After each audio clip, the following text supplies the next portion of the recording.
You haven't heard the sound of one hand clapping, have you? It was one of those Zen Buddhist, I've forgotten, was it Koan or something they called it? It was a subject for meditation. Think upon the sound of one hand clapping. You know the sound of two. What's the sound of one? Well, it seems that it was a way of bringing the mind to a halt. You know, the endless thought stream. Bearing in mind, if I might say that as a sort of contradiction here, that the Zen view was that you could reach enlightenment very definitely in a lifetime, this one, the one you're in, and more to the point, you could reach it here and now, not at some future time. In fact, the whole Buddhist understanding is you only have the now. The past is gone and the future is not necessarily here yet. Or it wouldn't be future, would it?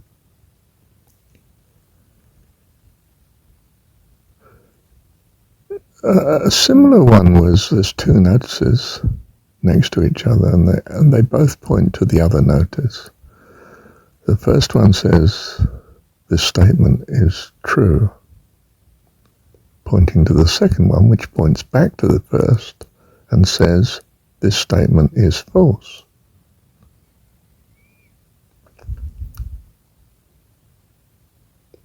Right. Now you can ask the question, which then of these two statements is true, false, or are they both true or both false? And I think it's the case you don't come up with an answer. The mind sort of gives up. And I suppose the Zen hope is that it doesn't latch on to something else to think of. Like, would I like a biscuit and a cup of tea?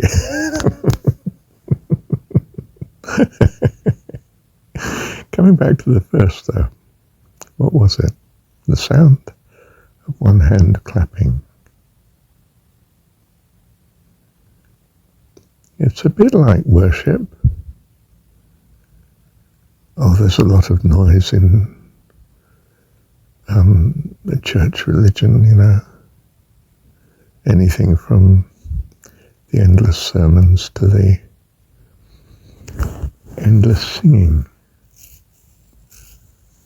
But the essence of worship is an absolute awestruck, you could almost say paralysis, except it's a transcendence of life that's everything. How's that for a contradiction?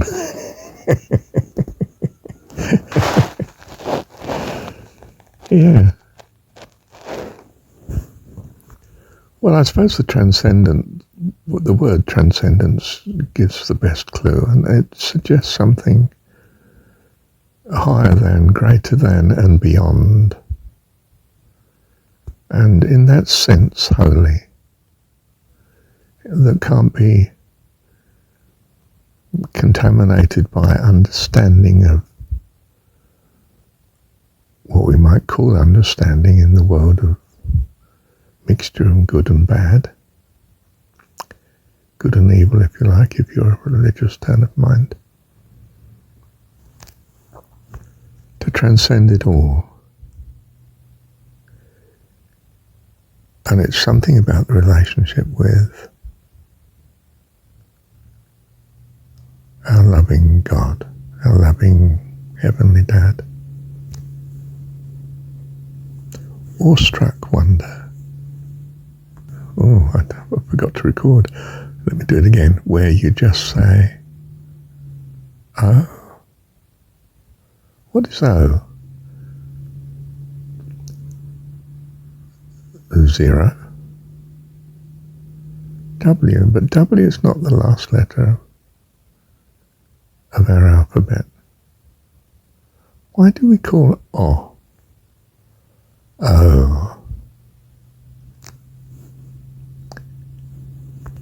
expect there's some very good historical explanation or two that can be given. But were is for where, and was, and will, and would. And of course the other meaning of wood is the stuff we build with. It's very hard to build with stone, it's so heavy, and getting the right shape and breaking it off, but we could build with wood, and we did. Bit heavy on the trees, wasn't it? We could even build ships with wood and sail far away. So, wish. O is a state of all our nothing being transferred to all our wishes being true. Awestruck wonder, oh, the joy. Even in the phrase, oh Lord, oh God, it's something about awestruck. Oh. Experience of a different realm, you see. Oh. It's as if thinking comes to a stop. Wow. Oh. It's as if the O is very short and the W, the W, is unlimited of wishes and wants and will and was, all associated with something pretty infinite, aren't they? Wet. Well, the wettest thing is the ocean, and that's just huge. It's oceanic. Wonder.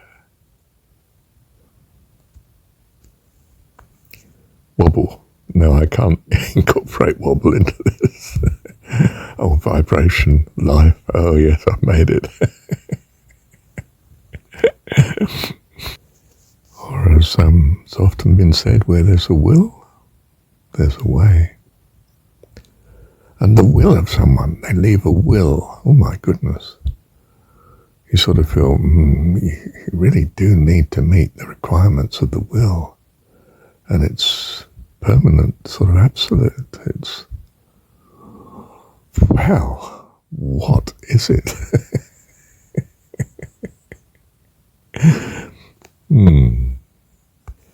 Go west, young man, where the west wind comes from.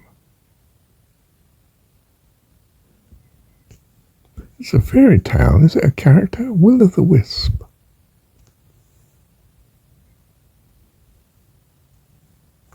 One of my mum's names for me, apart from Marshall, of course, Marshy, Love, Bub, Bubby, Willow. There was Floss as well. But Will was quite a constant one. A very old-fashioned name, Will, short for William, of course. He went his way. I am the way. Ah, yes. So quite simply, O is the tininess, the almost nothing that you seem to begin from, but is in fact a spark of the divine. Seed of God, child of God. Oh, because the W is unlimited will, and what will be is without limit.